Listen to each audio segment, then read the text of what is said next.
자, 오늘은 우리 마태복음 13장 36절부터 43절 말씀을 가지고 우리 복음주의 입장에서 본 성경의 권위라는 주제로 여러분들과 함께 시간을 가져보도록 하겠습니다. 마태복음 13장 36절부터 제가 봉독해 드리겠습니다. 그 후에 예수께서 무리를 보내시고 집으로 들어가시니 제자들이 와서 말씀드리기를 밭의 독보리의 비유를 우리에게 설명하여 주소서라고 하니 주께서 그들에게 대답하여 말씀하시기를 좋은 씨를 뿌리는 자는 인자요 밭은 세상이며 좋은 씨는 왕국의 자녀들이라. 그러나 독보리는 악한 자들의 자녀들이요 독보리를 뿌린 그 원수는 마귀며 추수는 세상의 끝이요 추수꾼들은 천사들이니라. 그러므로 독보리를 거두어서 불에 불태웠듯이 이 세상의 끝에도 그렇게 되리라.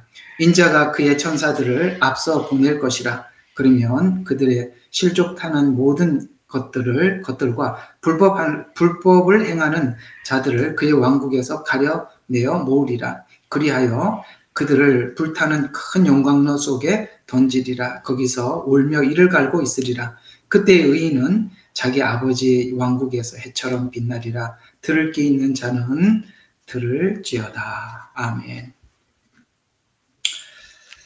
자, 저번 시간에 한 두 번 여러분들과 거쳐서 있었던 어떤 그 신학적 흐름에 대해서 여러분들과 함께 말씀을 드렸죠.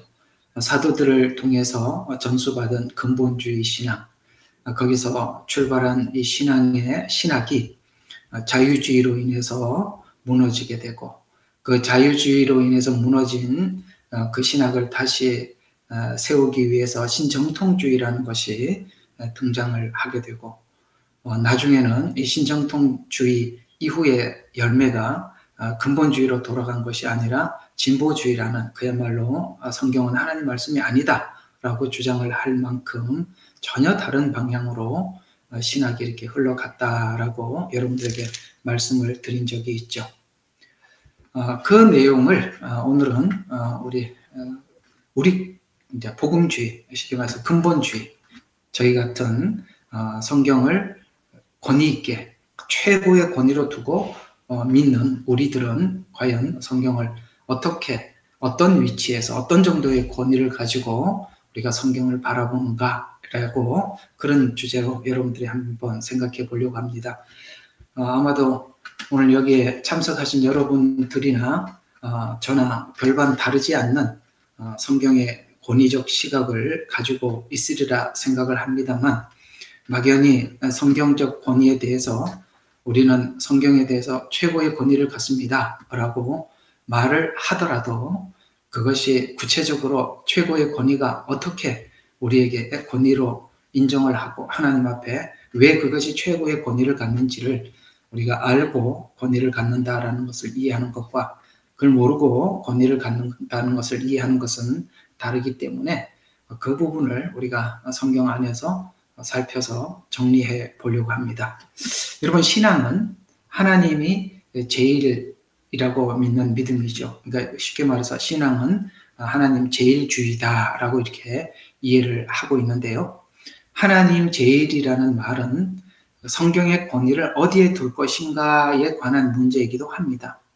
그러니까 성경 권위와 그 다음에 하나님이 어떤 분인가는 같은 레벨에서 우리가 성경의 권위를 올라가면 하나님의 권위가 최상의 권위가 되는 거고 성경의 권위가 낮아지면 하나님의 권위도 똑같이 이것은 그야말로 뗄 수 없는 관계 속에서 성경의 권위, 하나님의 권위, 성경의 권위가 낮아지면 하나님의 권위도 낮아지고 이렇게 같은 측면에서 우리가 이해를 하고 있는 것이기 때문에 성경이 어떤 권위를 가지고 있는가에 대한 이해는 우리에게 참 중요한 부분이기도 하기에 오늘 여러분들과 함께 이 내용을 살펴보려고 합니다.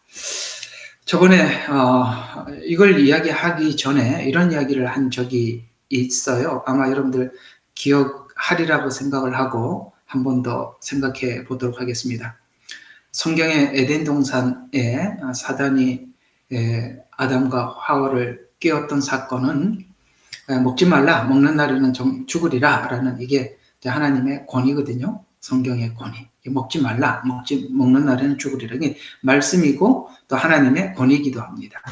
그래서 말씀의 권위를 무너뜨려서 자신이 의도한 대로 그 말씀을 자기 권위로 가져오려고 한다는 것입니다. 이게 참 무서운 이야기인데요. 우리 모두는 하나님의 말씀을 최고의 권위에 두고 있습니다. 거기에 대해서는 기독교인이라면 누구나 그렇게 생각을 하지요.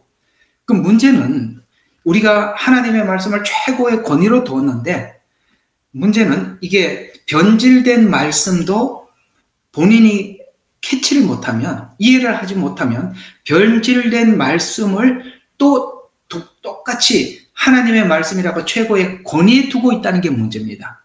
만약에 이 말씀이 변질되었으면 성경 말씀도 이렇게 그 권위가 실추되어야 되는데 마음에 하나님의 말씀은 최고의 권위라고 생각을 하고 성경은 변질되어 있고 해석도 변질되어 있다면 문제는 그가 변질된 신앙을 가지고 하나님의 말씀이다라고 최고의 권위가 돼버리면 이게 어떤 문제가 생기느냐면 그가 성경에 대한 오해, 잘못된 신앙을 가지고 그저 안 되면 말고가 아니라 신앙이라고 생각을 하고 잘못된 복음을 가지고 그걸 가지고 엄청난 도전을 한다는 것에 큰 문제가 되는 것입니다. 이해가 가세요? 예를 들자면 어떤 사람들은 천년왕국이 혹은 이 천년왕국이나 천국이 이 땅에서 갱신한다고 생각합니다. 갱신이라는 게 뭡니까? 지금 이걸 이렇게 바꾼다는 것이죠. 지금 있는 현재 상태를 리모델링 한다는 이야기가 되는데 여러분 천년왕국이나 천국이 리모델링인가요? 갱신 정도입니까? 성경에 보면 분명히 첫 하늘과 첫 땅은 사라지고 이렇게 나옵니다. 그리고 새 하늘과 새 땅이 하늘에서 내려오니 이렇게 나와 있어요. 그러니까 사라지고 새 것이 내려온다 이렇게 얘기를 하고 있는데 갱신이라고 이야기를 하게 되면 이 주님께서 구원의 마지막 작업인 뭡니까? 이 땅을 새 하늘과 새 땅으로 완전히 새롭게 하실 것에 대한 것을 믿지 않고 갱신을 하려고 애를 쓰겠죠. 그러다 보면 진보주의자들이 되어서 사회개혁을 위해서 이렇게 사회개혁을 위해서 일하게 되는데 일반 사람들은 사회개혁을 그냥 사회개혁이 되는 데까지 합니다. 안 되면 말고 일반 사람들은 그래요. 그러나 성경 해석을 잘못 알고 그것이 신앙이라고 생각하고 그 일을 하게 되면 어떤 일이 생기느냐면 정말 자기의 생명을 다 바쳐서 우리가 신앙생활에 하나님의 말씀에 최고의 권위를 두고 그 말씀에 따라서 우리가 모든 것을 다 바쳐서 하나님의 영광을 위해서 일하듯이 그렇게 잘못된 사상과 생각을 가지고 신앙적으로 도전을 하는 바람에 이 사람들은 누구도 말릴 수가 없게 된다 이렇게 되는 것입니다. 그래서 지금 우리 한국교회 안에서도 자유주의나 진보주의적 신앙적 영향을 받은 교회들이 굉장히 많습니다. 굉장히 많습니다. 그러니까 지금 우리 한국교회가 총체적으로 난관인 이유가 뭐냐면 총체적인 난관이 뭐냐면 우리 가나안 교인들도 굉장히 많이 생겼잖아요. 그렇잖아요. 가나안 교인들도 많이 생긴 데다가 이단은 4분의 1이 이단이에요. 그러면 이단 말고 우리가 그냥 정통교회다라고 이렇게 팻말이 붙어있는 이런 교회들은 굉장히 어떤 자유주의 신학적 사고 혹은 진보주의적 신학적 사고를 가지고 그들이 교회를 하고 있기 때문에 그들이 생각하고 있는 교회는 저 하나님 나라, 천국, 그 다음에 천년왕국 이런 거하고 아무 상관이 없는 거예요. 그들이 생각하고 있는 천년왕국과 천국도 이 세상을 갱신시켜서 새롭게 해서 자기들의 힘으로 새롭게 해서 천국을 만들자 이렇게 돼버리죠. 우리가 만드는 게 아니고 하늘에서 내려온다고 했는데 그걸 자기들이 만들자 이렇게 돼버리는 것이죠. 이해가 가세요? 우리가 신앙이라는 것이 잘못돼 버리면, 그러니까 성경관이나 신앙이 잘못돼 버리면 그것을 가지고 뭘 한다고요? 신앙이라고 생각을 하고 그 모든 것을 투자를 한다는 것입니다. 그러면 이런 사람들은 이게 말릴 수가 없죠. 왜냐하면 그냥 상식적인 사람들, 세상 사람들은 야, 여기까지만 하자, 더 하지 말자. 그러면은 여기서 더 안 되는가 봐요, 그만둡시다 하겠지만, 그들은 하나님께서 하신다고 했다, 믿음을 가지고 가자, 이렇게 하는 바람에 그들은 멈추지 않고 아마 이 일을 계속하게 될 것입니다. 그만큼 우리가 말씀을 변개하거나 혹은 그 잘못된 해석을 가지게 되면 변질된 권위를 가지고 사회에 맹종을 하고 하나님께서 목적하지 않는 다른 것을 자기들의 신앙처럼 그렇게 하게 된다는 것에서 우리 기독교인들이 성경과 복음에 대한 오해를 하게 되면 세상 사람들보다 훨씬 더 무서운 사람이 된다는 거 여러분 아셔야 합니다. 아시겠죠? 그런 차원에서 저와 여러분이 성경이 말씀하고 있는 그 방향과 그 다음에 목적, 이런 부분들을 우리가 명확히 하고 정확히 알고 가는 것이 그런 의미에서 굉장히 중요한 부분이라는 것 먼저 밝히고 여러분들과 함께 가보도록 하겠습니다. 오늘 금방 이 마태복음 13장의 이 내용은 의미심장한 내용이에요. 오늘 이거 참 중요한 부분이니까 한번 이 부분을 한번 하고 들어가면 훨씬 더 좋을 것 같습니다. 한번 보시죠. 이게 종말론적 비유거든요. 이 종말이 여기 13장에 나와 있다는 것에서 참 무섭습니다. 우리 30절 먼저 한번 잠깐 보시죠. 13장 30절 보면, 자, 독보리가, 그러니까 가라지 이렇게 나와 있을 겁니다. 그 가라지가 언제 두드러지게 나타나느냐면, 종말이 되니까 이 가라지들이 보이는 거예요. 누구에게 보이느냐면, 참된 종에게는 그 가라지가 보입니다. 근데 본인이 가라지면 가라지인 줄 모르겠지만, 참된 종들은 가라지가 보인단 말이에요. 그래서 이게 추수가 가까워 오니까 이게 왜 우리가 원래 좋은 씨를 뿌렸는데 이 독보리가 도대체 어디서 생겼습니까? 이렇게 물었더니 주인이 말하죠. 원수가 그렇게 했다라고 하면서 이제 종들이 그렇게 묻습니다. 이 독보리를 한 대 가져다가 곡식과 함께 불태워 버릴까요? 라고 했더니 그렇게 하지 말라. 추수할 때까지 내버려둬라. 아시겠죠? 여러분, 이 이단과 이 마지막 때는 이 거짓 복음이 하나님께서 뽑아버리는 것이 아니라 그대로 둔답니다. 그건 바로 그 알곡 때문에 그냥 둔답니다. 만약에 이 가라지를 뽑다가 알곡까지 뽑힐까봐 하나님께서는 그냥 두시겠다라고 그렇게 말씀을 하고 있습니다. 그러면서 계속 이어서 보면 이렇게 이야기를 합니다. 30절을 보니까 추수할 때까지 둘 다 자라도록 두었다가 추수 때에 내가 추수꾼들에게 말하여, 자 보세요. 먼저 독보리를 모은대요. 독보리를 모은대요. 왜요? 불 사르기 위해서 단으로 묶고. 여러분, 이게 참 신기하죠.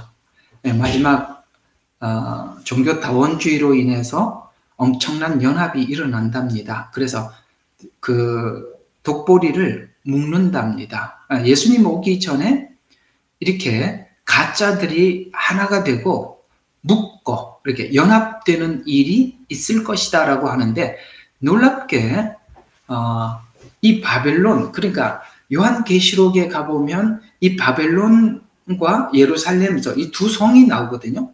그러니까 바벨론은 세상 성이에요. 사단이 주관하는 성이죠. 예루살렘 성은 하나님이 주관하는 성이에요.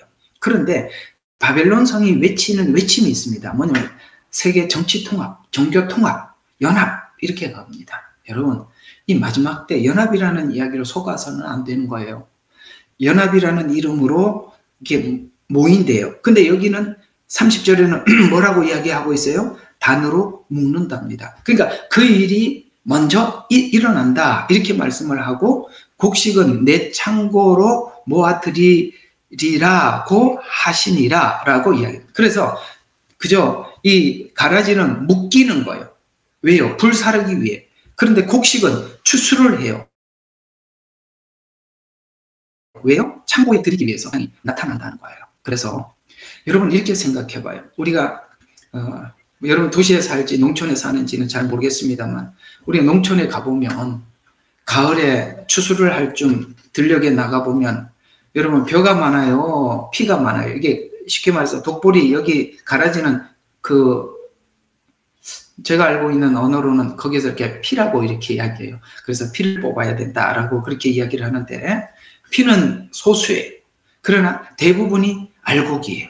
그런데 여기는 뭐라고 이야기하냐면 여기 독보리를 모아서 불사르기 위해서 단으로 묶는데요. 그러면 뽑지 않은 상태에서 묶는다면 이 양이 작다는 겁니까? 너무 많다는 거예요.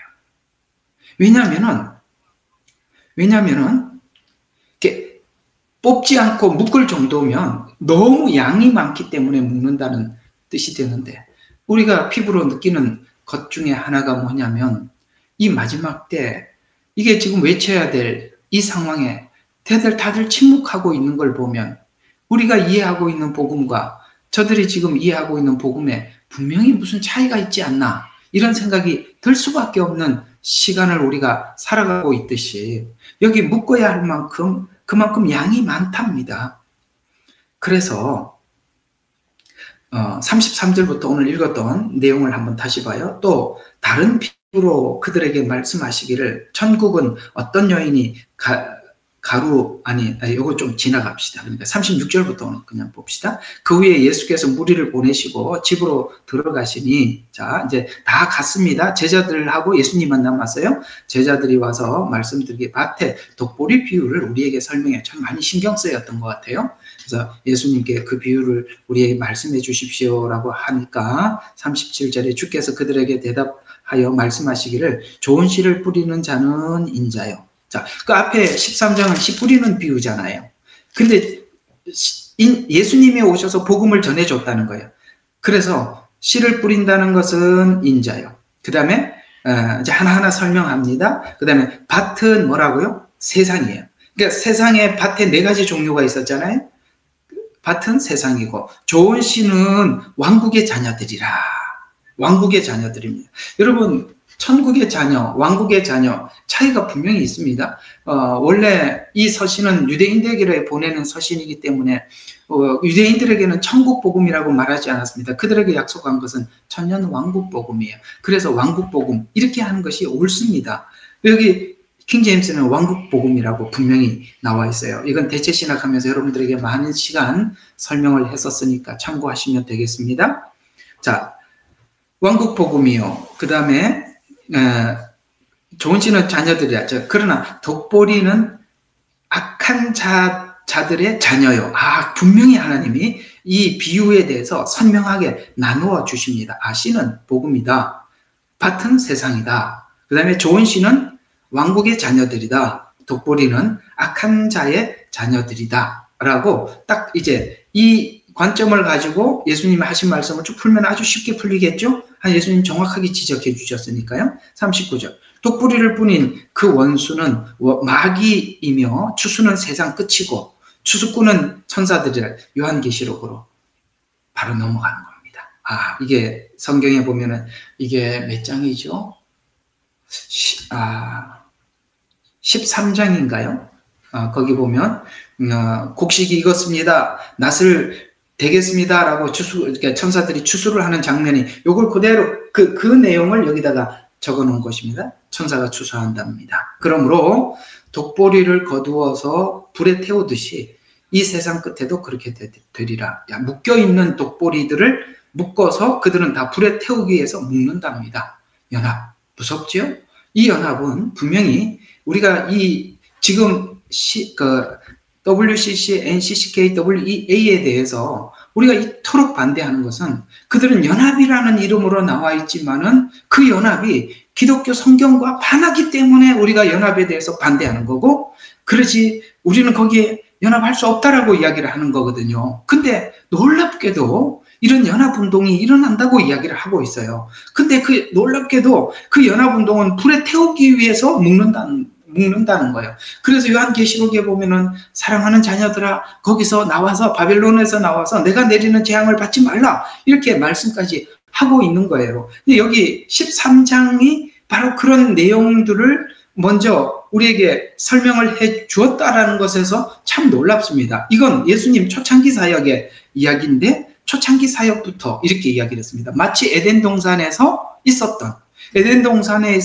말씀을 변질시키고 해석을 바꾼 이 작업이 마지막 때 굉장히 아주 용의주도하게 아주 성숙한 상태에서 이렇게 연합운동이 일어날 것을 여기 마태복음 13장의 비유를 통해서 말씀하셨더라는 것이죠.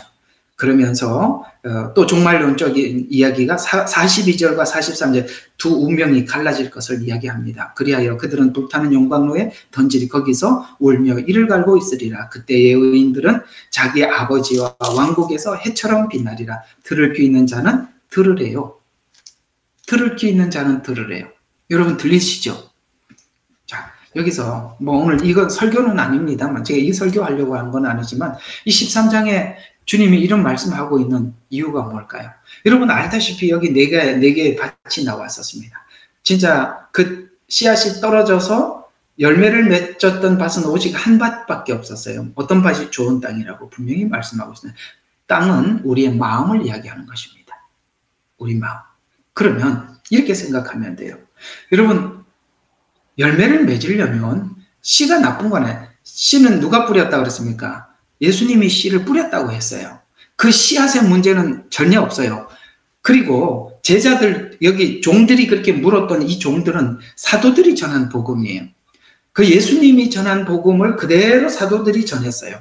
이 복음에는, 씨앗에는 하자가 전혀 없어요. 문제는 왜 가라지가 자라느냐 이거예요. 그 자라는 과정 속에서 해결하지 못한 일이 있어서 그런 겁니다. 뭘 해결하지 못했죠? 가시 같은 내 마음을 여러분 기경하는 게 먼저예요. 그 씨앗은 복음은 아무런 문제가 없어요. 그 복음을 받는 내가 문제인 거예요. 그러려면 딱딱한 마음. 여러분 이 딱딱한 마음 그런 게 뭐죠? 우리가 하나님 말씀 아무리 집어넣어도 사람들이 자기 생각 속에 자꾸 성경을 풀려고 하는 뭐 여러 가지로 우리가 이 딱딱한 마음은 여러 가지 이해할 수 있어요. 그러나 이 딱딱한 마음을 가지고 있으면 하나님께서 복음의 씨앗을 뿌려도 뭐가 와서 먹어요? 여러분 새들이 와서 먹어버리는 거예요.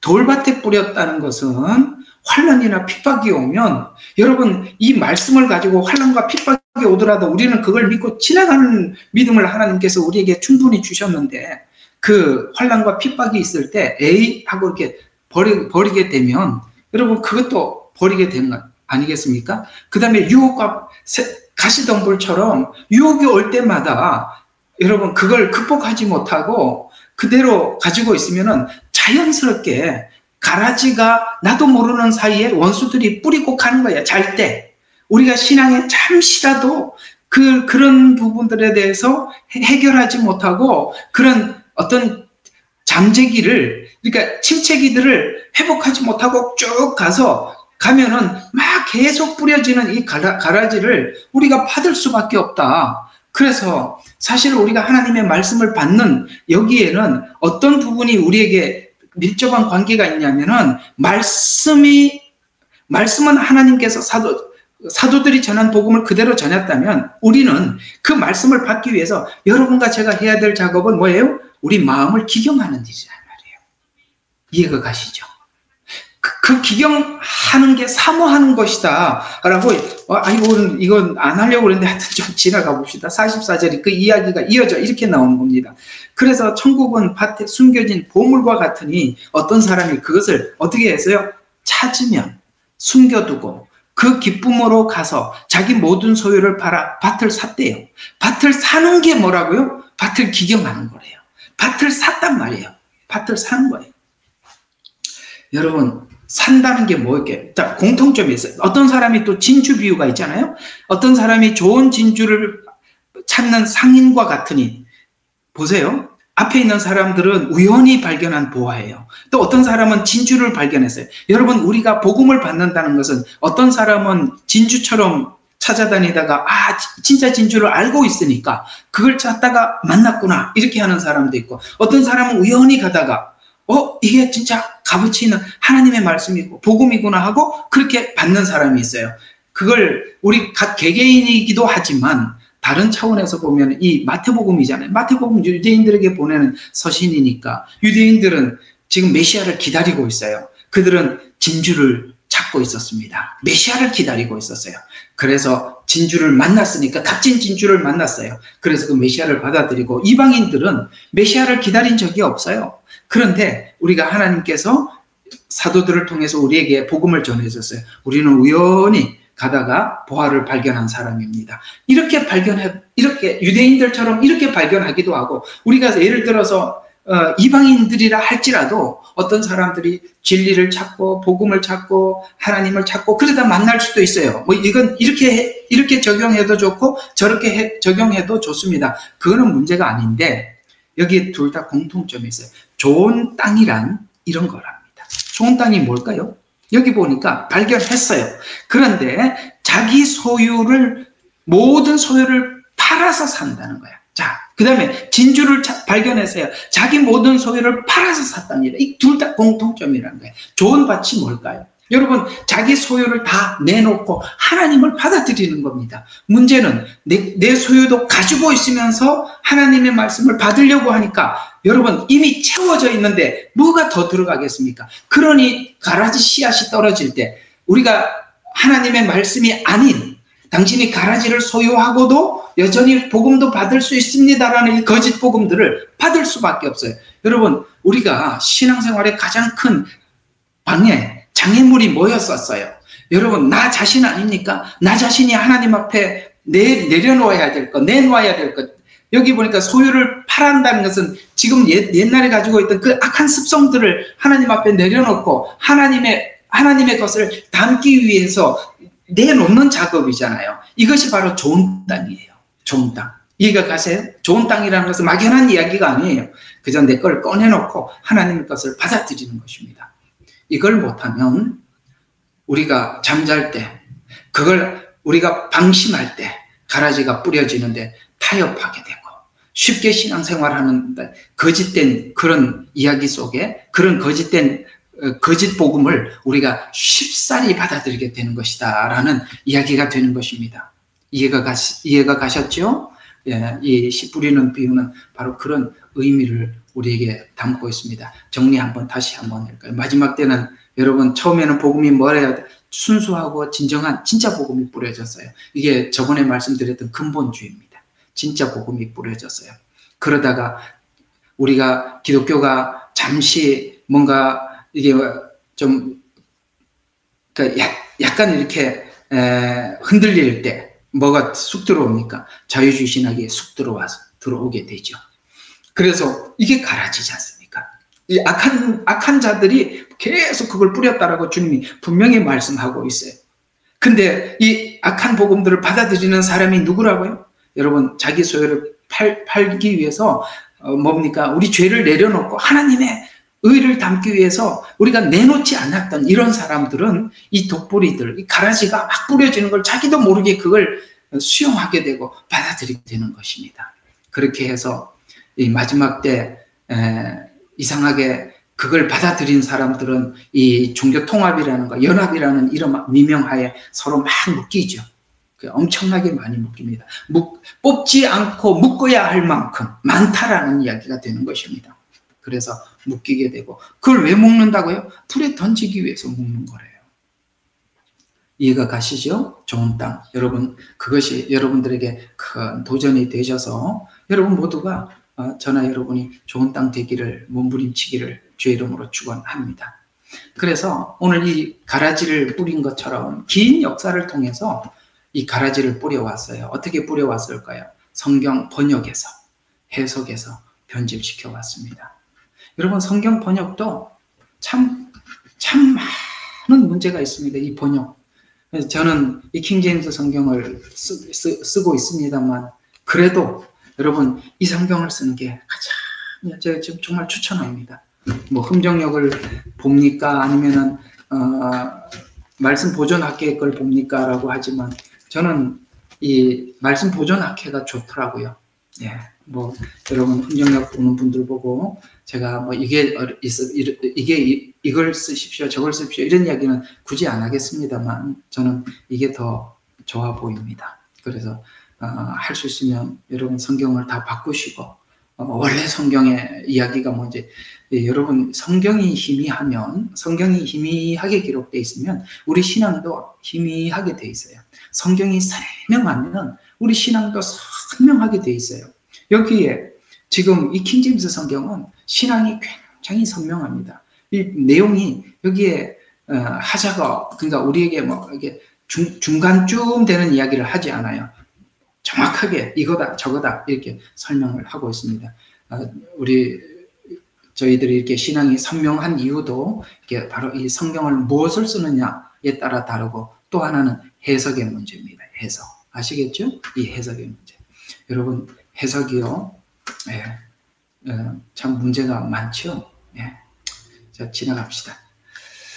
그래서 긴 역사를 통해서 이 독보리들이 이렇게 나타나더라. 그래서 성경이 우리가 혹 잘못 이해를 해서 잘못 이해한 것들이 있는가 우리가 좀 보려면 우리가 왜 이렇게 성경 번역이 문제가 있고 해석에 문제가 있느냐라고 우리가 보면 독보리를 어떤 식으로 좀 뿌려왔는가에 대해서 한 3가지 정도, 한 2가지 정도로 제가 크게 간추려서 좀 오늘 한번 적어봤어요. 성경이 막히도록 이 독보리를 어떤 식으로 뿌려왔냐면 성경의 전달자인 유대인들에 대해서 이렇게 사라지게 만듭니다. 이게 사라지게. 그래서 이게 하나님, 그러니까 성경을 쓰신 분은 하나님, 성령님이 쓰셨죠. 성령의 감동으로 써졌다 이렇게 말씀하고 있죠. 근데 성경을 받는 사람은 누구냐? 교회가 아니라 유대인이에요. 유대인. 저번에 대체 신학하면서 말씀 많이 드렸죠. 그래서 이 성경이 막히기 위해서 독보리를 어떻게 뿌렸냐?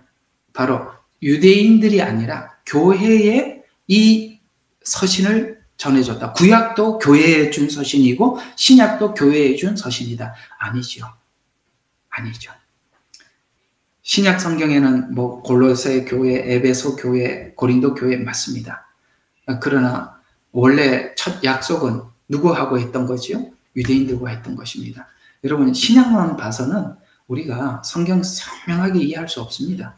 왜 구약과 신약이 같이 붙어 있겠습니까?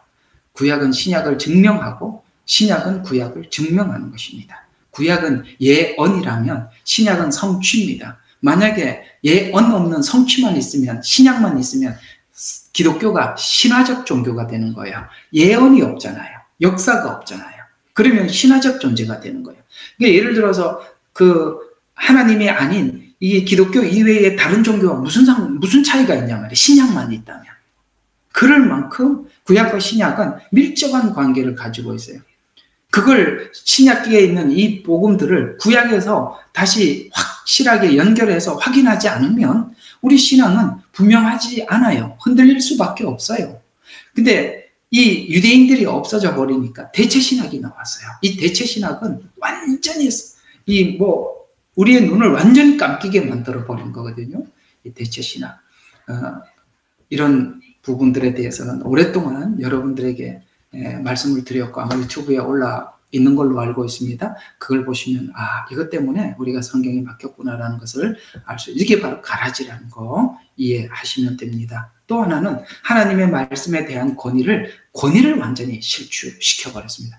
권위 실추. 아까 처음에 말씀드린 것처럼 우리의 하나님의 말씀의 권위를 어디에 두느냐에 따라서 또 동일하게 하나님의 권위도 올라가는 거고 말씀의 권위가 떨어지면 하나님에 대한 권위도 떨어지는 것이다 라고 말씀을 드렸었죠. 그래서 하나님의 말씀에 대한 권위를 완전히 실추시켜서 마치 에덴에서 사단이 하와에게 했던 작업들 뭡니까? 먹지 말라, 먹는 날에는 죽으리라를 완전히 바꿔서 그것을 먹게 만드는 완전히 그러니까 그게 한 번에 하와가 속아 넘어간 게 아니라 그 대화를 통해서 한 발짝 한 발짝 이렇게 변질돼 가는 모습들을 한번 보십시오. 그래서 마치 에덴 동산에서 하와에게 하나 마음을 돌이킨 것처럼 긴 역사를 통해서 이렇게 성경 번역에서 해석에서 이렇게 변질시켜 왔다라는 거 기억해 주시기 바랍니다. 그래서 이 마지막 때 오늘 아까 보니까 돋보리가 다 보여요. 드러나요. 그러는 것처럼 이 정체가 드러나는 시간이 오늘 이 마태복음 13장에 보면 종말이라고 이야기하면서 이제 지금까지 숨어서 했던 작업들이 드러내서 이제는 힘을 과시하는, 그래서 큰 단체, WCC에 가입하고 WEA, NCCK 이 가입한 사람들 전부 다 이렇게 끌어모아 보면은 아마 90 몇 프로가 거기에 속한다고 합디다. 그러면 뭡니까? 이쪽은 완전히 엄청난 다수가 되는 거고 한쪽은 굉장히 소수가 되는 것처럼, 여러분 아까 말씀드린 것처럼 이 요한계시록에는 두 성이 등장합니다. 하나는 바벨론성. 그 바벨론은 계속 통합입니다. 집을 밖에 해서 적그리스도로는 한 체제로 통합시키고 금융이라는 이름으로 통합시키고 음료를 내세워서 종교를 통합시키고 그렇잖아요. 자꾸 이렇게 통합을 합니다. 그러나 그래서 통합을 하니까 성경은 음녀라, 창녀라 이렇게 표현을 하는 것이고, 예루살렘은 아니죠. 거기에 그 통합에 우리가 아까 참종은 가라지가 보였다고 했지 않습니까? 참된 성도들은 그게 보이죠. 그 통합과 연합에 우리가 일치 운동을 할 수가 없어요. 그래서 우리는 예루살렘은 구별된 성, 거룩한 성, 순결한 처녀 이렇게 이야기를 하는 것입니다. 그래서 이 마지막 때 통합으로 가는 음녀가 있고 자기의 정조를 지키는 순결한 신부가 있는 것입니다. 아시겠습니까? 그래서 우리는 이 통합이라는 이름으로 들고 나오는 모든 것에 대해서 조심해야 되는 것입니다. 여러분, 이 세상에 지금 많이 유명한 목사님들 계시죠? 유명한 분들은 왜 그렇게 유명해졌느냐면 통합을 위해서 애를 썼기 때문에 그렇습니다. 통합을 위해서. 참 그 뒤 배경을 보면 참 수고 많이 하셨는데 전혀 하나님 전혀 기뻐하지 않는 것에 수고를 많이 하신 것 같아요. 성경을 보고 나면 어느 정도 딱 그런 일선에 나서서 사람들에게 많이 알려진 인품을 가지고 사람들이 그걸 이용을 해서 통합에 이용해 먹었는데 그 바보처럼 이용당하고 끝나버린 겁니다. 참 우리 안타까운 이야기들이에요. 참 안타까운 이야기들입니다. 우리가 함부로 모든 일에 그냥 가서 이렇게 하고 그런 게 아니에요. 자, 그러면 왜 그토록 통합과 연합을 외치는가? 요한계시록 7교회를 보면 그 바벨 사상, 변질된 복음으로 인해서 이 7교회가 계속 이세벨, 그 다음에 발람의 교훈 이런 걸 가지고 계속 변질된 복음으로 7교회를 공격을 해요. 그래서 교회마다 공격을 어떤 교회가 이기기도 하고 또 어떤 교회는 일부 이기고 실패하기도 하고 어떤 교회는 완패하기도 합니다. 그만큼 그러면서 여러분 요한계시록을 쓸 때 7교회에 있는 사자에게 편지하노니 이렇게 말씀하셨잖아요. 그 사자는 누굽니까? 7교회를 담임하고 있는 목사들에게 쓴 서신이에요. 그래서 하나님께서는 그 마지막 때 목회자들에게 이 발람의 교훈이 강해진다. 이세벨의 교훈이 강해진다. 아시겠습니까? 그렇게 우리에게 말씀하면서 이 마지막 때 있을 이런 종교다원주의적 성향을 가지고 있는 여기에 우리가 믿음을 지켜야 된다, 순결해야 된다, 이기는 자에게는 이걸 주겠다라고 그렇게 이야기를 하고 있듯이 이 마지막 때 공격이 맹렬할 것입니다. 맹렬한 이 공격에 우리가 이기려면 두 가지 마음을 선명하게 우리가 각오를 단단히 하셔야 되는 것이 하나가 뭐냐면은 나는 정말 주님이 오시는 그날까지 이 길을 가리라. 정말 여러분 자신이 굳게 하나님 앞에 정말 내가 마지막 때까지 주님 앞에 순결한 신부로 살 것이다.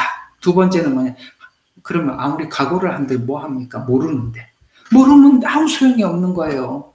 그러니 지금 배우는 것입니다. 여러분 시간이 있을 때 계속 배우고 메모해두고 하나님께서 가시고자 하는 길이 어떤 길이고 우리가 다음 코스는 어떻게 해야 되고 지금 시간이 있고 여유가 있을 때 계속 성경을 가지고 기록을 하고 그 다음에 하나님 말씀을 이해하고 계속 그 작업을 하셔야 되는 거예요. 여러분 이를 악물고 각오를 하면 뭐예요? 모르는데. 미혹은 결심한다고 되는 거네요. 환난은 결심해서 넘어갈 수 있지만 환난은 핍박은 미혹은 모르면 당하는 거예요. 아시겠습니까? 결심으로 되는 게 아니라 이 말이에요. 이 두 가지가 우리에게 다 필요한 것입니다. 그래서 오늘 이 마태복음 13장에 있는 이 씨 뿌리는 비유와 같이 마지막 때 엄청난 미혹이 있을 것을 우리에게 지적하면서 성경은 이 부분을 이렇게 예언을 했어요. 이걸 조심해라 라고 예언한 부분들이 이런 얘기입니다. 마지막 때 진리를 대적하는 자가 늘어날 것이다. 이렇게 말씀하시면서 디모데후서 3장 8절 9절 어디요? 디모데후서 3장 8절에서 9절 여기 보면 얀네와 얀브레가 모세를 대적한 것 같이 이제 그들도 진리를 대적할 것이나 그러나 더 나가지는 못할 것이다. 대적도 하나님께서 더 이상 못하게 할 것이다. 하나님의 종들에게 더 못하게 할 것이다. 이는 그들의 어리석음이 두 사람이 처했던 것과 같이 모두에게 드러날 것이다. 여러분 마지막 때를 이 디모데후서에서 말씀하면서 우리 마지막 때 무엇을 어떻게 조심해야 될지 그 조심해야 될 부분들을 설명해 주고 있는 거거든요. 그러면서 얀네와 얀브레가 모세를 대적한 것처럼 여러분 이 마지막 때는 이 진짜 진리를 대적하는 사람들이 많이 나타나게 될 것입니다. 그러나 그들의 어리석음이 두 사람이 처했던 것 같이 모두에게 드러날 것이다. 그래서 그들의 그 엉터리가 드러나게 될 것입니다. 그래서 이 부분에 대해서 그러나 너는 자 우리에게 주시는 교훈이죠. 그러나 너는 이게 중요한 거죠. 이런 건 나타날 것이다. 끝낸 게 아니라 그러나 너는 교리에서 여러분 교리 성경이 뭘 말하는지 알아야 된단 말이에요. 교훈이 아니에요. 이게 번역이 이런 데서 문제가 있는 거예요. 교훈이 여러분 성경이 교훈입니까? 교훈 같으면은 불경에도 교훈이 있고 철학자들 때 교훈이 있어요. 여기는 분명히 원서에서는 교리라고 이야기하고 있어요. 교리가 뭡니까? 그리스도에 관한 거예요. 예수님에 관한 거예요. 그래서 이 교리에 대해서 너희가 분명하게 알아야 된다. 그 다음에 생활 방식에서 뚜렷해야 된다. 그 다음에 삶의 목적에서 뚜렷해라. 그 다음에 믿음에서 선명해야 된다. 뿐만 아니라 이걸 계속 견디려면 오래 참아야 된다. 주님을 사랑해야 된다. 그리고 인내해야 된다. 박해와 고난에서 너 자신을 지켜라 라고 바울이 디모데에게 권하고 있는 이 권면은 우리 모두에게 권하는 권면 아닙니까? 다시 한번 설명할게요. 교리에서, 생활 방식에서, 목적에서, 믿음에서, 오래 참음에서, 사랑에서, 인내, 박해, 고난에서 너 자신을 지켜야 한다 라고 이야기합니다. 그러면서 이어 나오는 말이 이렇게 말씀하고 있어요. 이고니온에서 나를 구해준 것처럼 그렇게 믿음을 가지고 인내를 가지고 쭉 가면 하나님이 너를 지켜줄 것이다. 봐라 옛날에 내가 이고니온에서 하나님이 나를 구해준 건 네가 나를 봤잖냐 라고 그래서 이고니온에서 나를 구해준 것처럼 너도 지켜줄 것이다. 악한 사람들과 사기꾼들은 더욱 악해진답니다. 여러분 이 종교 사기도요 악랄해졌어요. 이 정말 죽일 놈들이에요. 신천지 그 다음에 하나님의 교회. 여러분 성경을 다 보고 복음을 다 알고 있는 우리 눈에는 정말 악한 놈들이에요. 이렇게 해서 사람들 있는 거 정말 있는 거 다 긁어갖고 다 빼먹으려고 정말 사악한 사기꾼들이에요. 그래서 이렇게 이야기하고 있어요. 사람들은 악한 사람들과 사기꾼들은 더 교묘하고 더 악해져서 이 종교 사기를 이야기하는 겁니다. 속이기도 하고 속기도 한대요. 아까 누가 속는다 그랬습니까? 그 해결하지 못한 바 돌짝이 있으면 돌을 걷어내야지요. 딱딱한 게 있으면 쟁기를 파서 우리 마음을 기경을 해야 될 거 아닙니까? 가시덤불이 더 이상 신앙을 못 자르게 하면 가시덤불을 불로 태우고 기경을 해야죠. 여러분 그 작업을 안 하고 씨를 받으니까 자연스럽게 농부가 돌볼 수가 없어요. 왜? 우리 밭에 씨앗이 떨어지질 않는데 어떻게 돌볼 수가 있겠습니까? 그러니까 속는 겁니다. 내가 예수를 안 믿을 수는 없고 믿기는 믿어야 되겠는데 저 속이는 사람들이 적당히 이렇게 하면 된다라고 불러서 우리를 속이는데 사실은 우리 모든 영과 혼과 육을 전부 다 물질까지 싹 뺏어 먹으려고 속이는데 그걸 모르고 그게 왜 속는? 자기가 편하게 하려고 하다가 속는 거란 말이에요. 그래서 속이기도 하고 속기도 하나. 그러나 너는 이렇게 이야기합니다. 내게 배운 것과 확실한 것에 꾸준히 거하라. 꾸준히. 여러분 배운 것.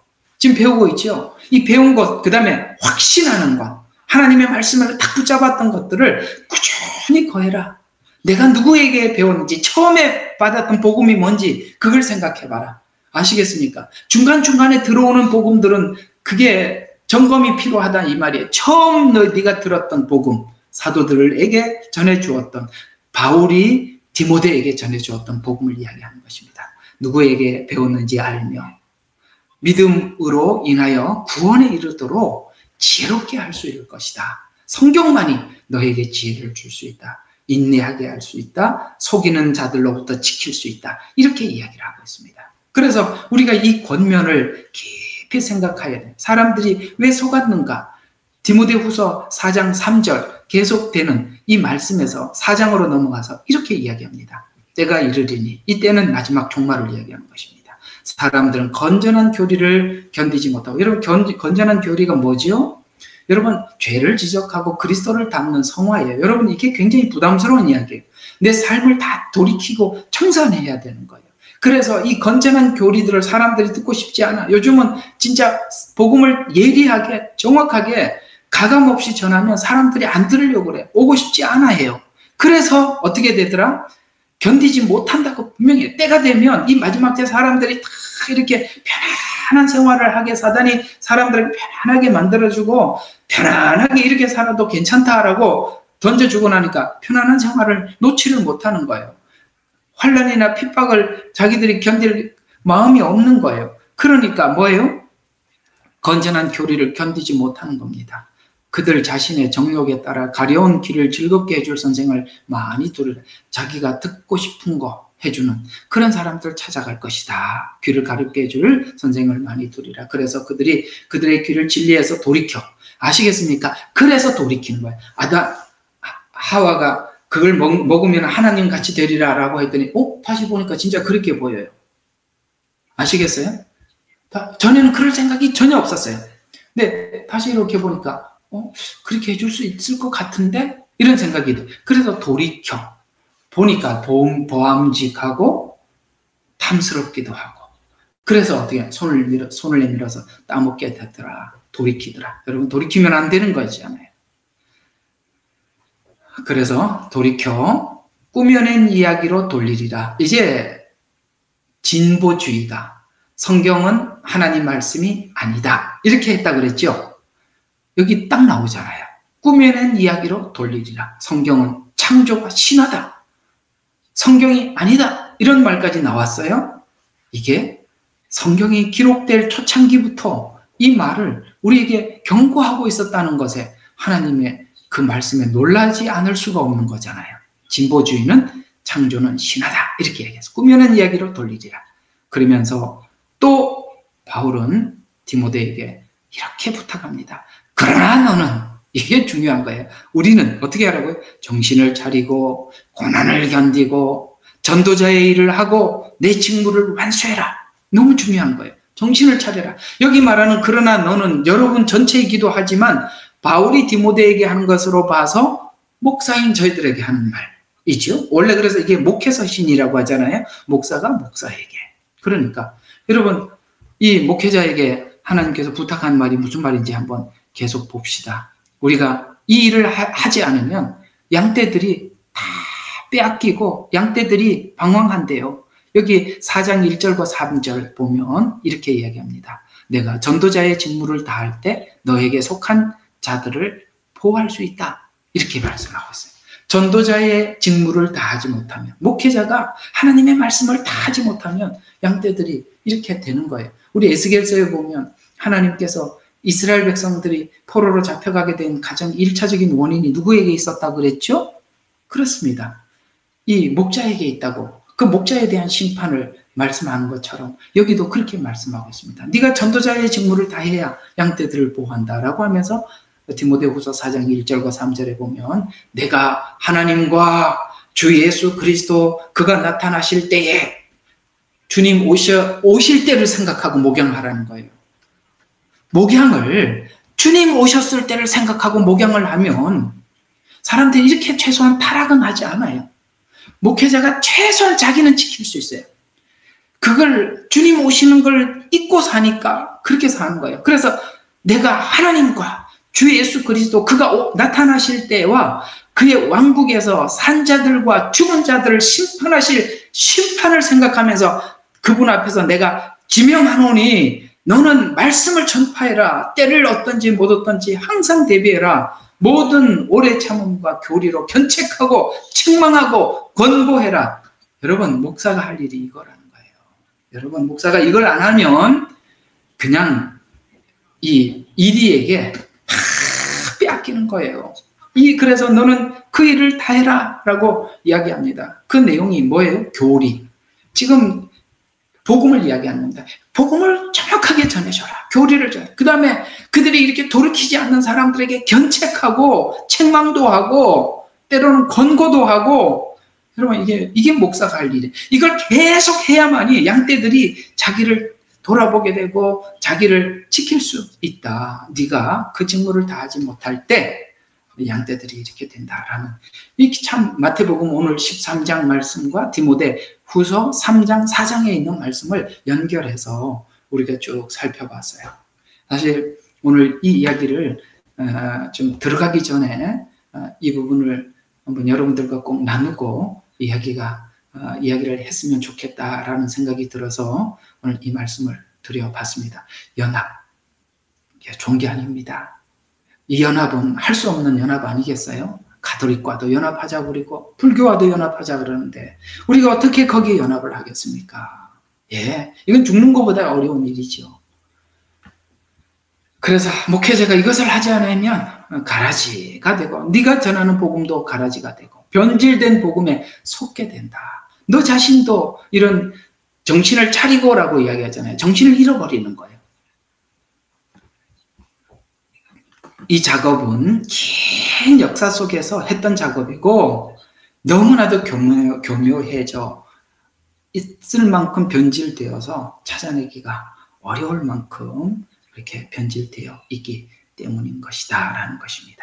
자, 그런 차원에서 이렇게 이 복음이 왜 이렇게 변질되어 갔는가? 여러분, 우리 이제 저번에 했던 공부하고 연결해서 한번 생각해 봅시다.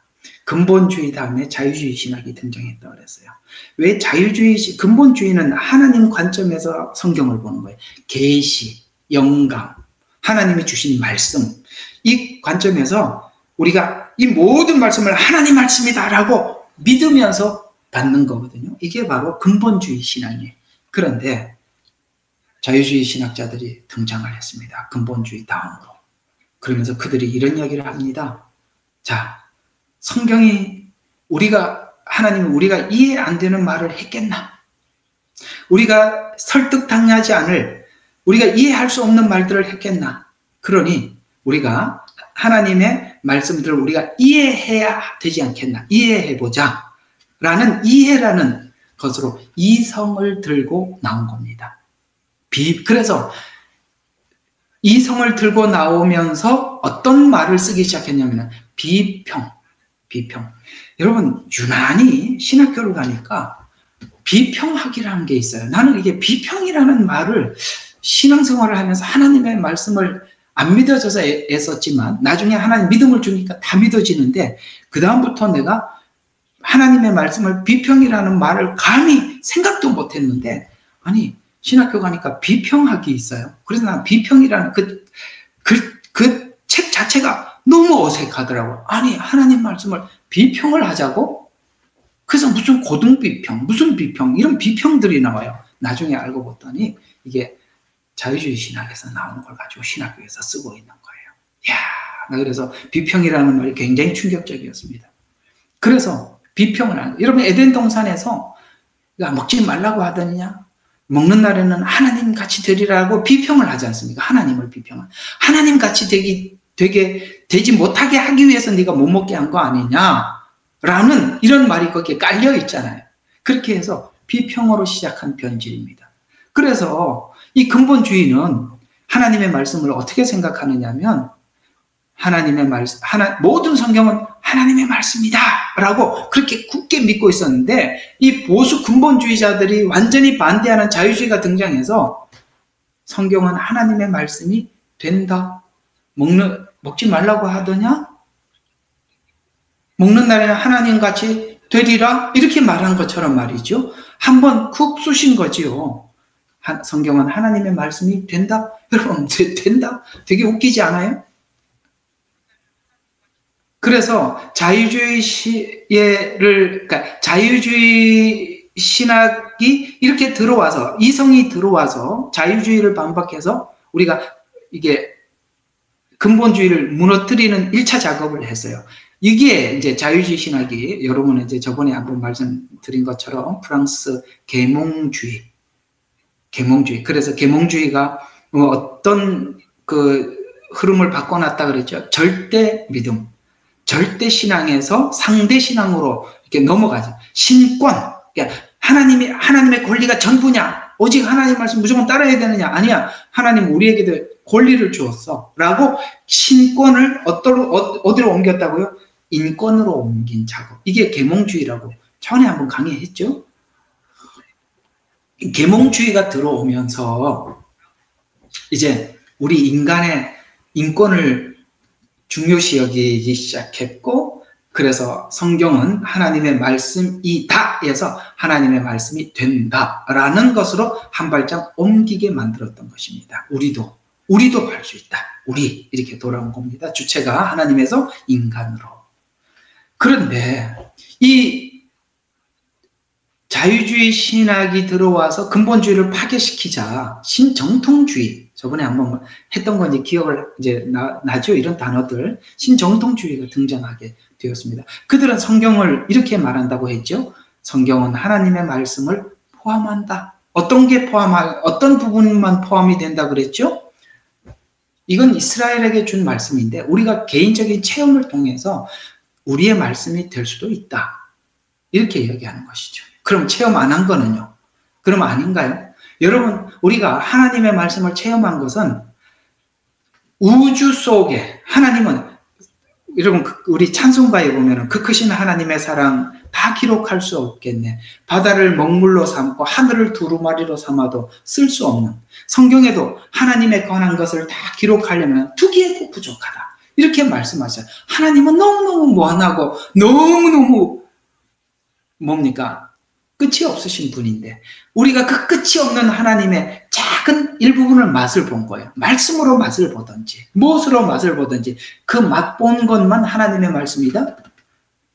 진짜 참 이런 말이 정말 웃기고 있는 이야기입니다.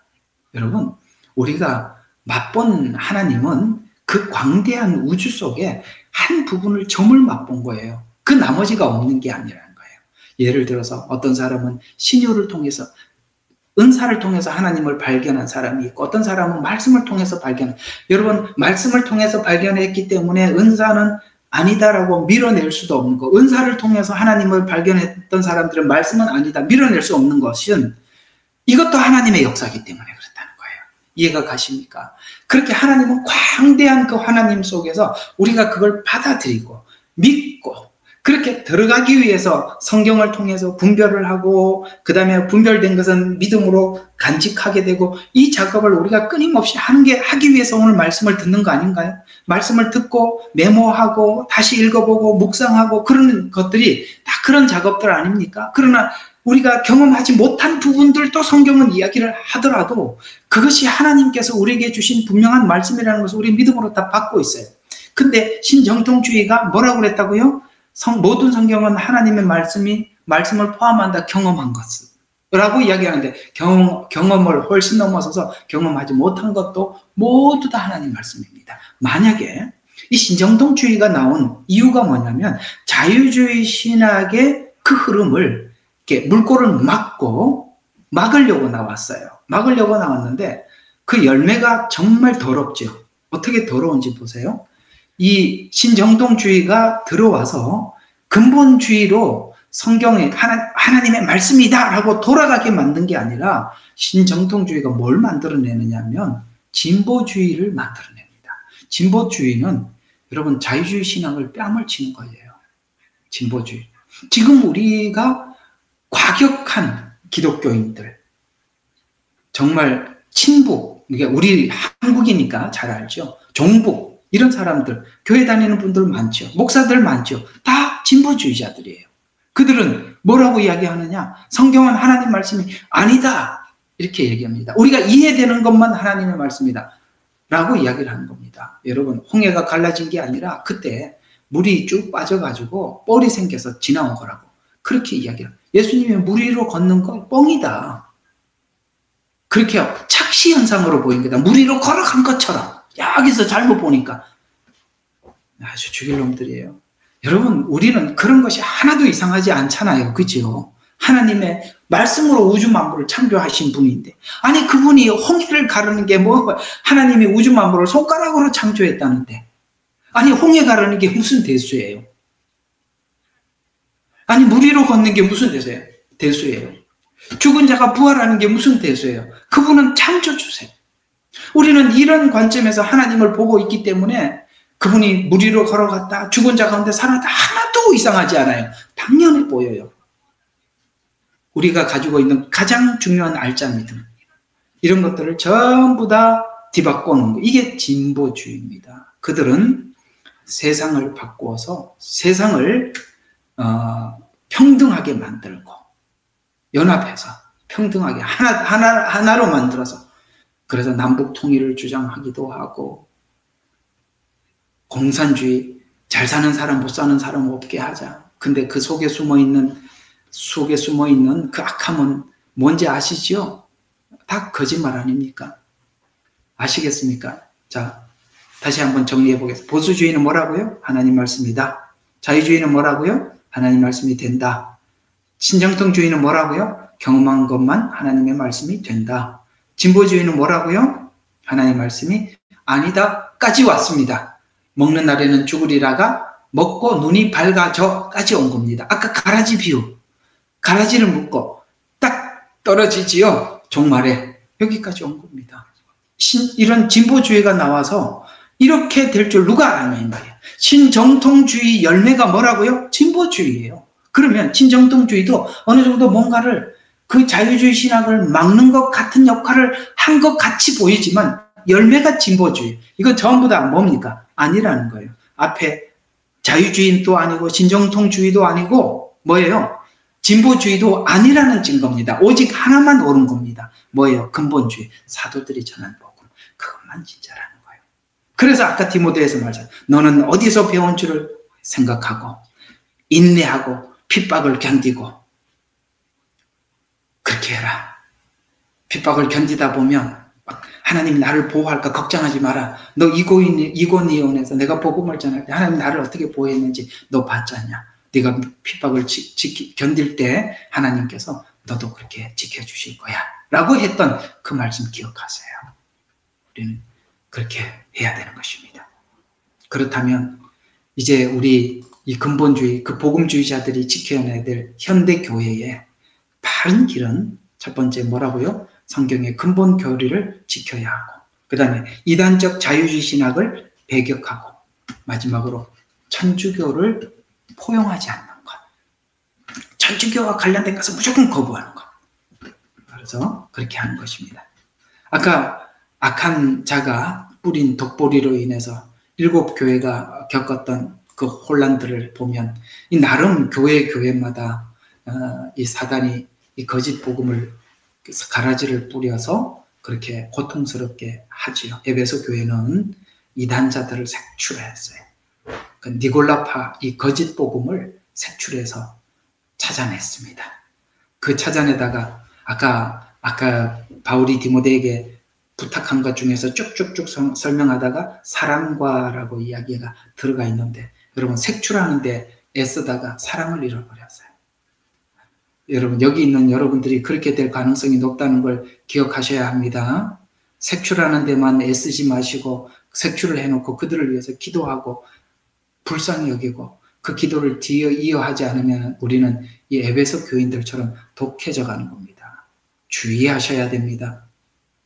서머나 교회는요, 율법주의가 들어왔어요. 여러분, 나름 교회마다 들어온 게 다르다 이 말이에요. 율법주의가 들어와서 자신을 지켜내는 과정에서 궁핍했지만 부요하다라고 해서 이 서머나 교회는 율법주의를 지키면서도 자신을 지켜왔습니다. 다 다릅니다. 누가 목회를 하느냐에 따라서, 누구에게 가르침을 받느냐에 따라서. 아까 들으셨죠? 그러나 너는 네가 입을 다물면 안 된다. 끝까지 외쳐라. 그래야만이 성도들이 자기를 지킬 수 있다라는 이야기입니다. 나름 저도 열심히 외쳐드리겠습니다. 자, 버가모 교회 안디바가 순교했죠. 그러나 이 교회에 침투한 이단은 뭐예요? 발람의 교리가 들어와서 우상의 재물을 먹고 행음하게, 여러분 이건 성경에서 구약에서 그토록 금한 일인데 이 발람의 교리가 들어오니까 그렇게 되더라. 나중에 요한계시록 끝나면 7교회를 할 때 한번 다시 이 부분을 다뤄드리도록 하고요. 두아디라 교회가, 이 교회도 어떤 부분들이 또 침투를 한 게 있습니다. 이게 바로 뭐냐면 여선지 이세벨을 용납한 것. 그런데 이세벨을 용납해서 누구를 가르치냐면 성도들을 가르치는 게 아니라 두아디라 교회는 하나님의 종들을 가르쳐. 신학교가 타락했다는 겁니다. 하나님의 종을 가르치는 신학교. 그래서 유혹해서 행음하게 했다라고 이야기하고 있어요. 아시겠습니까? 각 교회마다 이렇게 침투해 있다는 걸 명심하세요. 조심하셔야 합니다. 사대교회는 살았다는 이름만 가졌으나 죽은 자 같았고, 이게 뭐 교인인지 교인 아닌지 분간이 안 가더라.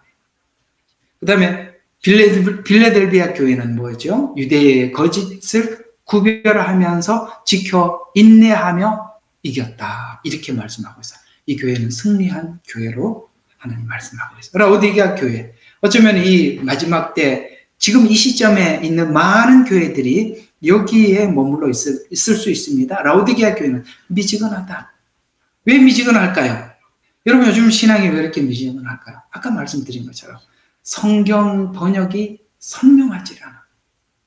성경 번역이 선명하지 않으면 내가 이렇게 해야 되는구나라고 딱 결심이 안 서요. 그러니 미지근할 수밖에 없죠. 해석도 엉터리예요. 여러분 성경 번역도 엉터리에다가 해석까지 엉터리면 다 엉터리가 됩니다. 확실한 엉터리가 되는 것입니다. 라오디게아 교회는 미지근할 수밖에 없었던 것입니다. 여러분 미지근하다면 분명한 성경, 분명한 결단이 없었던 것입니다. 그래서 이걸 지금 이 7교회를 이야기를 간략하게 들으면서 우리가 무슨 생각이 듭니까? 성경의 권위를 무너뜨리려 하는 일이 무엇인가, 어디를 공격했는가를 생각해 보게 되는 거거든요. 성경 권위를 무너뜨리면 이렇게 되니까. 그래서 성경 전체가 하나님의 말씀이 아니다. 그래서 어디를 공격했다고요? 하나님 말씀이 아니다라는 초점을 두고 계속 공격을 해와서 이제는 진보주의가 하나님 말씀이 아니다까지 왔어요. 그 다음에 창조와 타락의 내용은 창세기 이야기죠. 그거는 신화에 불과하다. 아까 짚었죠. 이런 부분들을 정해놓고 공격해왔다 이 말입니다. 또 성육신이 바로 동정녀, 처녀 탄생이 아니다. 동정녀 탄생이 아니다라고 이렇게 주장을 하게 됩니다. 여러분 동정녀 탄생이 아니면 예수님은 우리와 같은 육신을 입고 오신 분에 불과합니다. 그러면 우리가 이해하고 있는 성인에 불과한 것입니다. 예수님이 성인인가요? 4대 성인에 들어가는 건가요? 되게 웃기죠. 여러분 예수님이 4대 성인 중에 한 분이시니까 이런 것들은 다 예수님이 성육신, 동정녀 탄생을 부인하는 데서부터 그분은 바로 하나님의 아들로서 구세주가 아닌 것이 되게 되는 것입니다. 또 뭘 부정하게 만드느냐, 이런 아까 하나님 말씀이 아니다라는 것을 해서 기적을 부정하게 합니다. 기적. 여러분 성경에 수많은 기적들이 등장하는데 그 기적을 부정하게 되죠. 대속을 부정하게 됩니다. 대속 부정하면 우리 기독교가 타종교가 뭐가 다르겠습니까? 부활을 부정하게 만듭니다. 또 보편적 구원, 종교다원주의를 수용하게 하고, 그렇게 되면 여기까지 부정이 되면 뭐가 부정이 되느냐? 뒤에 게 부정이 되는데 지금 가장 중요한 게 부정이 되거든요. 여기까지 부정이 되면요, 재림을 부정하게 돼요. 아시겠습니까? 왜 사람들이 예수를 믿는다고 하면서 재림을 이야기해도 안 믿는지 아시겠습니까? 앞에 이미 작업이 다 돼 있었어요. 앞에 이미 작업이 돼 있어서 성경에 대해서 이런 개념을 가지고 권위 자체가, 성경 권위가 저 아래 떨어져 있고 하나님의 말씀이다라는 거, 말씀 모든 것을 믿음으로 받고 확인하고 예언과 성취를 보고, 그래서 요한계시록은 총체적인 믿음의 열매예요. 재림은. 근데 앞에 있는 건 전부가 이렇게 신한데 어떻게 재림을 믿겠어요? 예수님이 처녀탄생이라고 아니라고 생각을 하는데 어떻게 대속을 믿겠어요? 부활을 어떻게 믿겠어요? 이런 걸 아무도 안 믿으니까 어디까지 간 거예요? 여러분, 재림을 부정하게 됩니다. 재림 부정은 단순한 믿음의 많은 부분 중에 한 가지가 결여된 게 아니라 총체적으로 망가졌다라는 결과입니다. 총체적으로 망가진 결과가 재림 부정으로 등장하는 것이고요. 지옥도 부정하죠. 심판도 부정하게 되는 것입니다. 그래서 저 모양이 된 겁니다. 누가 했다고요? 가라지가. 그 중간중간에 기독교가 쉬는 바람에, 우리 신앙에 내려놓는 바람에, 자기 이익을 추구하는 바람에 전부 다 그 사이에 가라지를 뿌려서 이렇게 변질돼 버렸다, 이렇게 얘기를 하고 있는 것입니다. 그래서 우리가 성경의 권위는, 그러면 이제 하나님의 성경의 권위가 우리에게 최고의 권위가 되어야 되는데, 이 권위가 되려면 성경은 하나님의 계시와 영감이라는 기초 권위 아래 두는 것입니다. 뭐라고요? 우리는 성경을 어떻게 보고 있다고요? 하나님의 계시로 보고 하나님께서 우리에게 영감을 주셔서 기록한 책이라고 보습니다. 이 모든 것은 사람에 의해서 기록된 것이 아니라 사람이 썼지만 하나님의 계시에 의해서 하나님이 주신 영감으로 기록됐다는 것에 대해서 우리는 이 글을, 자, 한번 보세요. 왜 하나님은 이렇게 계시와 영감으로 말씀하시느냐면, 자, 이렇게 한번 봐봐요. 누가 지금 설교하고 있습니까? 제가 여러분들에게 설교하고 있잖아요. 제가 설교하고 있잖아요. 왜 하나님께서 여러분들에게 직접 귀에다 대고 한 사람 한 사람 설교를 안 해주시고 저를 통해서 설교할까요? 하나님은 하나님의 말씀을 사람을 통해서 주기 때문에 그렇습니다. 모세를 통해서 하나님이 말씀을 주시고 선지자들을 통해서 말씀을 주시고 이미 다 주신 말씀을 가지고 이렇게 하나님 주의 종들을 세워서 이 말씀을 여러분들에게 전달해 주는 겁니다. 하나님은 이 방법을 쓰신다고 성경에 기록하고 있어요. 그래서 사람을 세워서 설교하는 것입니다. 아시겠습니까? 그러나 이 말씀은 어떻게 주신 거라고요? 하나님께서 계시와 영감으로 사람에게 주신 것이다. 그래서 저는 제가 여러분들에게 지금 이 설교를 하고 있는데 여러분들은 제 설교를 어떤 마음으로 듣고 계시죠? 하나님 말씀으로 듣고 계시죠? 맞습니다. 하나님 말씀으로. 저는 하나님 말씀을 전하고 있는 거고 여러분들은 하나님의 말씀의 권위로 그 하나님의 권위 앞에서 말씀을 받고 있는 것이거든요. 그러면 그것이 계시로 되었다라는 말인데, 자, 계시에 관한 이야기까지만 오늘 하도록 하겠습니다. 영감은 다음 주에 하도록 하고요. 자, 계시를 한번 봅시다. 계시란 무엇이냐? 자, 계시는 이런 것입니다. 감추인 것을 드러내다라는 것입니다. 감추인 것을 드러내다. 아까 진주 비유하고 보화 비유를 보니까 땅속에 보화가 감추어져 있었어요. 근데 그게 지나가다가 드러났어요. 계시는 그런 이야기라는 거예요. 여러분 있잖아요. 빛이 세상에 왔어요. 사람들이 빛이 왔는데 몰라요. 지금까지 계속 계시했던 주인공이 등장했는데 아무도 몰라요. 왜 그렇죠? 장님이니까. 장님은 캄캄한 데 가나 환한 데 가나 똑같아요. 캄캄한 데 가도 캄캄하고 환한 데 가도 캄캄해요. 왜? 장님이니까. 그러니까 주님이 오셨을 때 자기 백성도 못 알아봤어요. 이방인들은 당연히 못 알아보죠. 근데 우리가 어떻게 알아보게 됐죠? 주님께서 우리에게 계시해 주셨기 때문입니다. 눈을 열어주셨기 때문이죠. 그래서 우리는 하나님께서 눈을 열어주셨고 눈을 열어주다 보니까 성경이 보이는 거예요. 여러분, 우리에게 가장 큰 축복이 뭐냐? 하나님께서 성경을 보게 만들었다는 거예요. 성경을 보게 만들고, 누구든지 눈 있는데 왜 성경 못 보겠어요? 눈을 본다고 성경이 말하고 있죠. 보지만 보지 못하고 들어도 깨닫지 못하는 또 나라고 있어요. 여러분, 사람들은 성경을 보여줘도 열어줘도 깨닫지 못해요. 그런데 우리가 하나님께서는 우리에게 주신 이 성경이 보여지기도 하고 깨닫게 되기도 해요. 그렇잖아요. 왜 그래요? 하나님께서 눈을 열어서 그 계시를 열어주셨기 때문에 가능한 일입니다. 여러분, 우리가 믿는 믿음은 성경을 믿는 믿음인데, 성경은 누구나 다 머리가 비상하다고 믿어지는 게 아니에요. 하나님이 열어주지 않으면 아무도 모르는 겁니다. 따라서 저와 여러분의 믿음은 우리가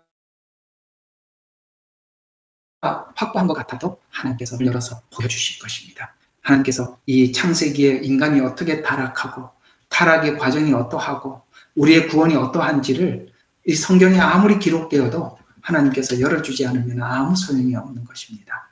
또 같은 성경은 그리스도인들이, 하나님이 열어준 사람들이 보는 성경과 그걸 열어주지 않은 사람들이 보는 성경은 전혀 다른 것입니다. 하나님은 이렇게 계시로 성경의 저자들에게 주신 것이고, 그 계시가 우리에게도 주셔서 우리가 그 계시가 보이고 있는 것입니다. 복음주의자들은 성경을 하나님의 계시다라고 보고 있습니다. 그래서 이성으로 우리가 성경을 이해하려고 하지 않아요. 계시로 이해하려고 하는 것입니다. 이것은 바로 성경의 기원이 인간이 아니라, 성경의 기원이 사람이 모세의 글 이런 게 아니라, 모세가 하나님의 영감 계시를 받아서 썼으니까 하나님으로 왔다는 것을 의미하는 것입니다. 성경의 계시성에 대한 근거는 다음과 같은 성경 구절의 그 배경을 가지고 있는데요. 베드로후서 1장 20절과 21절, 베드로후서 1장 20절과 21절에 보면 성경의 예언은 짧게 하면 이런 이야기인데, 언제든지 사람의 뜻에서 나온 것이 아니고 하나님의 사람들의 성령에게 이끌려 하나님으로부터 나온 것이다. 그래서 성경의 저자는 누구라고요? 모세, 다윗 이게 아니라 성경의 저자는 성령님이세요. 아시겠어요? 우리가 책을 쓰고 나면 그 뒤에다가 적죠. 저자 누구 이렇게 적죠. 그래서 이 성경의 저자는 오늘 이 베드로후서 1장 20절과 21절에는 성경의 저자가 성령이라고 이야기를 하고 있는 것입니다. 또 아모스서 3장 7절에 보면 주 여호와께서 자기의 비밀을 그 종 선지자들에게 보이지 않고는 결코 행하심이 없느니라, 이렇게 그 종 선지자에게 보이지 않고는 결코 행함이 없다라고 말씀하신 것처럼 하나님의 종 선지자들에게 열어주시길 뿐만 아니라 하나님 무슨 일을 하기 전에도 꼭 선지자들에게 미리 말씀하시고 뒤에 일을 하고 말씀하시고 일을 하고 이렇게 했다라고 아모스 3장 7절에서 말씀하고 있어요. 또 사무엘하 23장 2절에 보면 여호와의 영이 나를 통하여 말씀하시며 그의 말씀이 내 혀에 있도다. 내 혀를 통해서 하나님이 말을 하고 있더라 라고 이렇게 말씀하고 있는 것이고요. 또 그 다음에 에레미야서 1장 4절, 호세아서 1장 1절에 보면 여호와의 말씀이 내게 임하니라. 그래서 선지서들이 글을 기록할 때마다 여호와의 말씀이 내게 임하시더라 라고 말씀을 항상 서두에 기록하여서 이것이 자기의 말이 아니라 하나님의 말임을 우리에게 계속 말씀해 주고 있었던 것입니다. 이런 성경 구절들은 모두 성경의 기원이 인간이 아니라 하나님이라는 사실을 증거해 주고 있어요. 이런 이야기들은 무수히 많아요. 그래서 근본주의자들은 하나님 말씀이 아니다라고 말할 수 없는 이유가 뭡니까? 이 모든 것은 하나님으로부터 출발했기 때문이다라는 것. 저와 여러분 그렇게 믿으시죠? 여기에 아무런 우리는 이의를 제기하지 않고 아무런 질문을 하지 않고 그저 감사할 뿐입니다. 자, 그 다음에 하나님의 계시의 방법은 어떤 것이, 어떻게 계시했는가? 자, 오늘 여기까지만 볼 텐데, 자, 하나님 계시 방법은 성경에서 하나님은 크게 두 가지 방법으로 자신과 자신의 뜻을 사람들에게 계시했답니다. 첫 번째는 인류, 역사를 통해서 특별히 이스라엘이라는 한 민족을 선택해서 그들의 역사를 통해서 하나님은 하나님의 뜻을 계시했다라는 것입니다. 그래서 아브라함을 부르시고 아브라함에게 하나님의 뜻을 계시하시죠. 아브라함에게 계시한 가장 중요한 계시가 뭡니까? 믿음으로 의롭게 되는 것. 그걸 계시하는 것이 가장 중요한 계시고 하나님은 그걸 위해서 아들을 대속한 겁니다.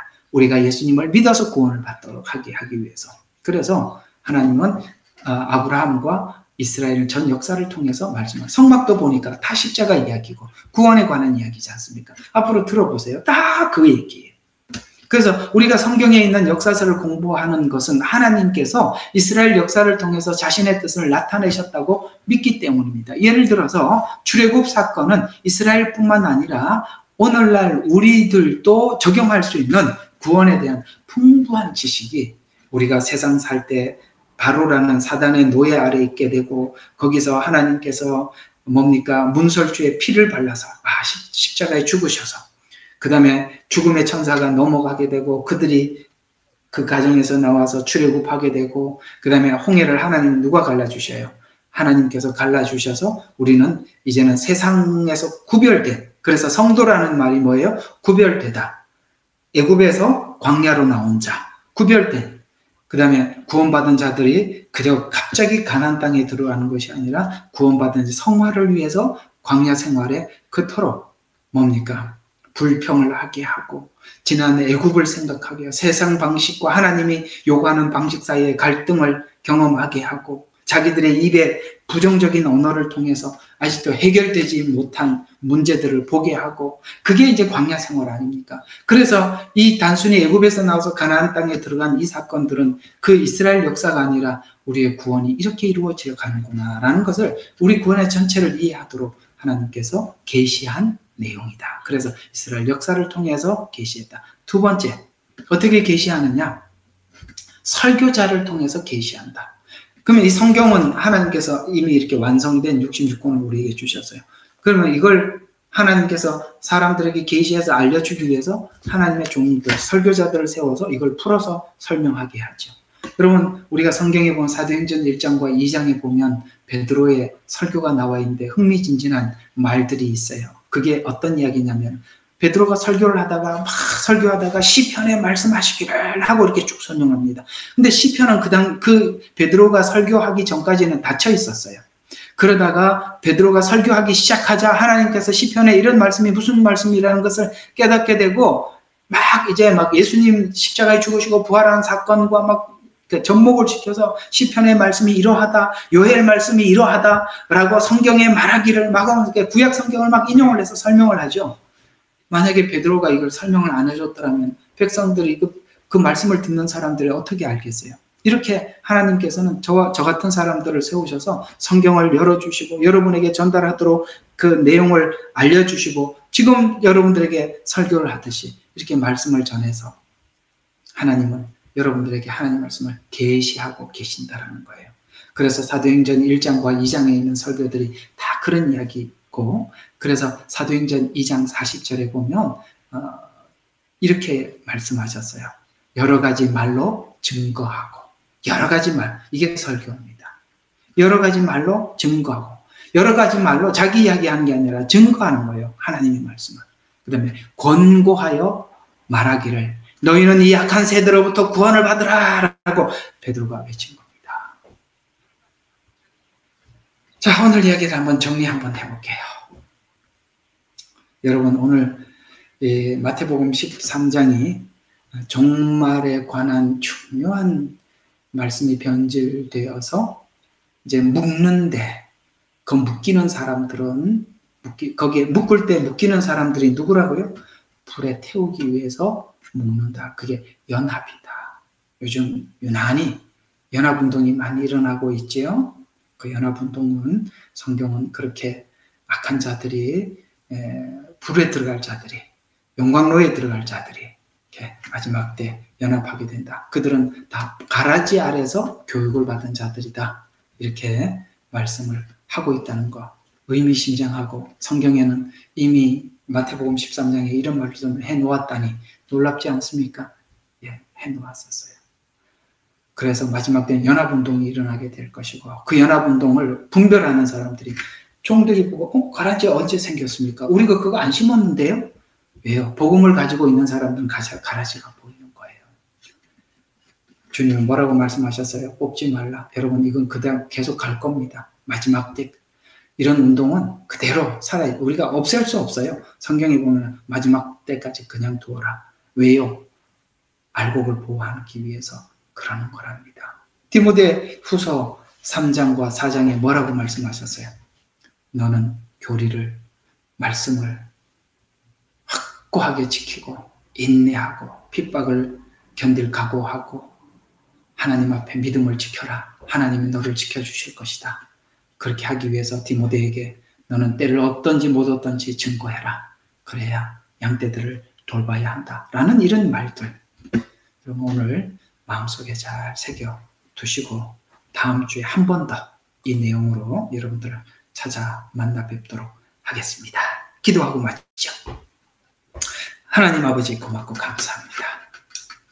이 복음주의, 근본주의자들이 우리 하나님의 말씀을 가장 생애에 이 우주 만물을 창조한 것보다 더 높은 권위에 둡니다. 하나님께서 행하셨던 수많은 기적들, 창조부터 시작하여서 수많은 노아 심판, 소돔과 고모라의 멸망, 이스라엘의 멸망, 이런 모든 것들이 하나님의 예언과 성취를 통해서 완성되었음을 저희들은 조금도 의심치 않을 뿐만 아니라 하나님께서 행하신 모든 기적, 우리 또한 전혀 의심치 않고 믿음으로 받습니다.